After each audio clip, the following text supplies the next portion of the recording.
satunya membahas tentang nomor izin usaha tambangan di aktivitas penambangan nikel di Kabupaten Nganjuk. Presiden Prabowo tegas bersuara, Raja Ampat bukan untuk dijual. Kekayaan alam.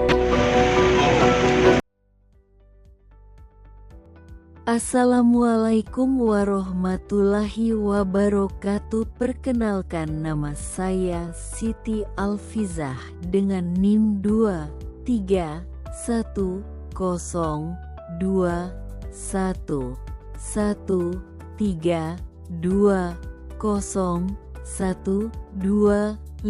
Video ini saya buat untuk memenuhi ujian akhir semester dari Bapak Arisandi Mursalin SH.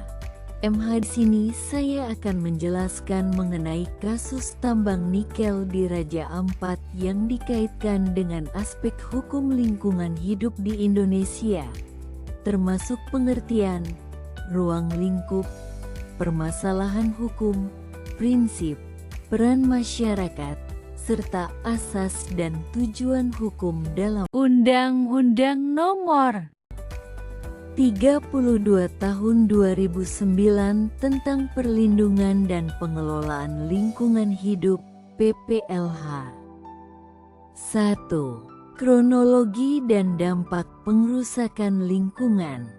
Pengertian: pengrusakan lingkungan adalah perubahan langsung atau tidak langsung terhadap sifat fisik, kimia, atau hayati lingkungan hidup yang melampaui baku mutu lingkungan. Pencemaran lingkungan adalah masuknya makhluk hidup, zat, energi, dan atau komponen lain ke dalam lingkungan hidup oleh kegiatan manusia, sehingga kualitas lingkungan menurun. Ruang lingkup kerusakan: penebangan hutan lindung untuk akses tambang, limbah tambang yang mengalir ke laut, memicu matinya terumbu karang, perubahan bentang alam yang menyebabkan tanah longsor dan terganggunya pola hidup masyarakat adat. Dampak: ekosistem laut dan pesisir mengalami kerusakan parah. Hilangnya sumber mata pencaharian masyarakat lokal, nelayan dan pelaku ekowisata. Menurunnya kualitas air dan udara akibat debu dan limbah tambang. 2. Permasalahan hukum lingkungan. Administratif: pemberian IUP dinilai cacat prosedural karena tidak melibatkan persetujuan masyarakat adat. AMDAL: analisis mengenai dampak lingkungan yang diajukan perusahaan terindikasi mengandung manipulasi data.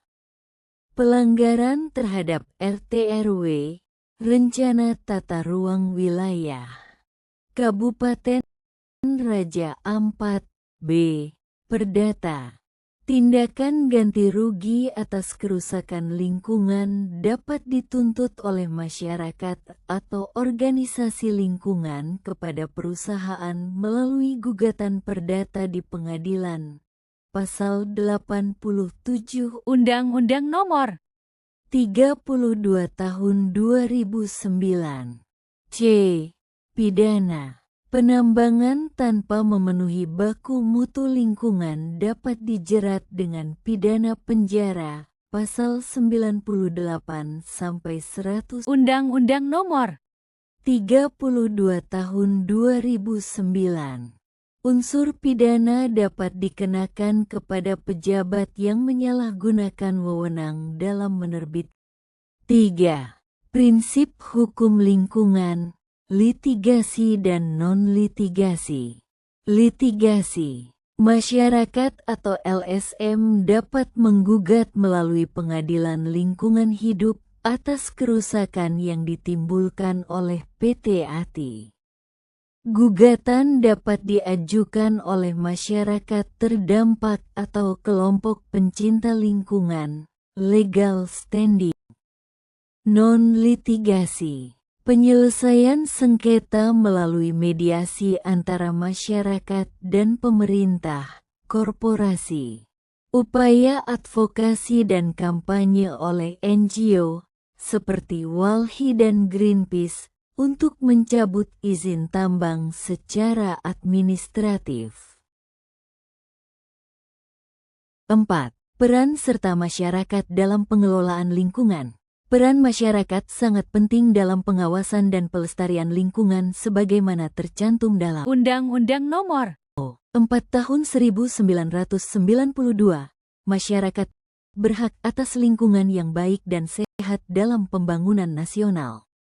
Undang-Undang Nomor 23 Tahun 1997. Masyarakat dapat mengajukan keberatan dan memberikan masukan dalam penyusunan AMDAL. Undang-Undang Nomor 32 Tahun 2009. Partisipasi masyarakat dijamin dalam setiap proses pengambilan keputusan yang berdampak terhadap lingkungan, Pasal 70. Dalam kasus Raja Ampat, masyarakat adat dan pegiat lingkungan turut melakukan aksi protes, petisi publik, serta menggugat izin pertambangan ke PT UN Sorong. 5. Asas dan tujuan hukum lingkungan. Undang-Undang Nomor 22 Tahun 2009. Asas penting yang dilanggar. Asas tanggung jawab negara, Pasal 2 huruf A. Negara seharusnya menjamin hak atas lingkungan yang sehat. Asas kelestarian dan keberlanjutan, huruf B. Penambangan tidak memperhatikan daya dukung lingkungan. Asas partisipatif, huruf E.